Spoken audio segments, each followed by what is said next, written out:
So the other day, I was out running errands with a friend, and he stopped me and asked why I was wearing fake Jordans.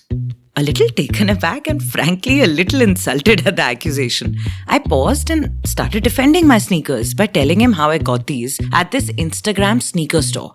He then pointed out subtle details like the stitching of the sole being different that made it very clear that I'd been duped. I felt pretty upset. How is it that in 2021, people can still get away with selling you a fake piece? I mean, there has to be a better way for people like you and me who aren't shoe experts to verify how legit our purchases are, nahin?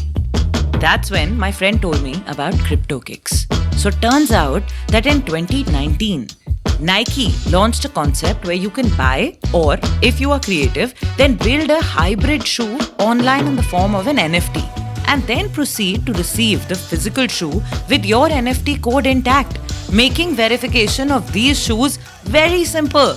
Wow! I knew that NFTs had been all the rage in the digital world, but to see them being applied to make things easier in the physical world was quite interesting.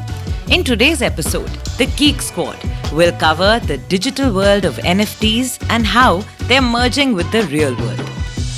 Welcome to Dil Mange More, where every week we, the Geek Squad, will take you on a trip through a universe of astonishing innovations, high-tech tales, and curious cases of the geek world. Intelligence से artificial intelligence तक, cars से Mars तक, Bitcoin से robotics तक, cloud gaming से cyber shaming तक. Geek Squad is always seeking, looking, eating, drinking, breathing, telling stories of insatiable thirst for knowledge and information. Here is presenting Dil Mange More with the Geek Squad.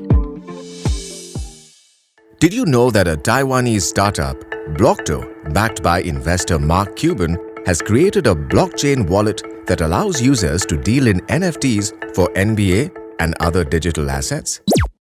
Isn't it great to see how NFTs are being used apart from just a form of an art collection? Now that's cool. We'll get into this more later though, so just sit tight. Let's start first with the basics. What are NFTs? NFT stands for non-fungible tokens. The term non-fungible basically means unique. So while NFTs and Bitcoins both use blockchain, Bitcoins aren't NFTs because they can be replicated, whereas the Nyan Cat meme is because the original ownership belongs to its creator, or well, now to an anonymous user who spent US $590,000 for it. To put it simply, NFTs are becoming increasingly popular in the art collector space for two reasons. One being that there is a community that looks at it as the future for collecting fine art. And the other is that it's helping in creating a whole new revenue stream for supporting the artists you love. And not to mention, in the process, giving you digital bragging rights. Aha! A sports person or an athlete can have their own famous moments taped and sold via NFT to their fan base, which becomes a collectible. And the creator of that moment can keep getting royalties out of that moment. Now, this has its extensibility in every space where there are creators and their corresponding collectors, or basically fan base. Artists can sell the ownership of their song while still retaining the copyright for it. In fact, Steve Aoki, the famous cake-smashing DJ, has made millions of dollars doing exactly this. Why would someone pay millions for this? Well, for the digital bragging rights or its sentimental value. The buyer probably wants to give their partner the ownership to a song that they first met or fell in love with, taking the phrase, "This is our song," to the next level. So this is love. Okay, now you must be thinking, how can you look at this as the future of fine art? I mean, you can't actually compare a Monet to a trading card. Well, maybe not a trading card, but there are a lot of digital artists creating some spectacular work that deserves to be bought. And even though the artwork will still be available on the internet for everyone to see and probably even use, it's a statement of having actual ownership of something. Think of it as buying an original Monet versus a copy. My personal favorite is having an exclusive, let's say a tool or space or a car or even a weapon that can be bought within games via NFT and be used within a series of games to gain a competitive advantage over the other connected users. Now, won't that be something? That is just beyond cool. Just look at CryptoKitties. This adorable game went viral because they allow users to create and breed unique digital cats with unique avatars and trade them using Ethereum. But NFTs aren't just restricted to commercial spaces. It is also enabling creators to display their art form and auction it for a cause that is also raising millions of dollars towards the environment, healthcare, and many others. NFTs have already exploded in the digital art and collector space. But what's next? How else can NFTs be applied to make the world a better and a cooler space? Don't worry. Curiosity won't kill the cat here. We'll be uncovering the answers to all these questions and more right after a short break. ASUS Tech or ASUS Computer is the mother of all motherboard producers. They also produce desktops and notebook computers, mobile phones, LCD displays, optical drives, servers, wireless routers, and an array of multimedia devices. ASUS takes its name from Pegasus, the winged horse of Greek mythology, representing the inspiration of art and learning. And now back to Dil Mange More with the Geek Squad. NFT uses the same technology as cryptocurrencies to validate the authenticity of the tokens. This tech is blockchain, as we discussed in the previous episode. Now, this means that it is backed by a tamper-proof ledger, allowing creators to set proof of origin and keep a safe account of ownership and the transfer of it to other sellers.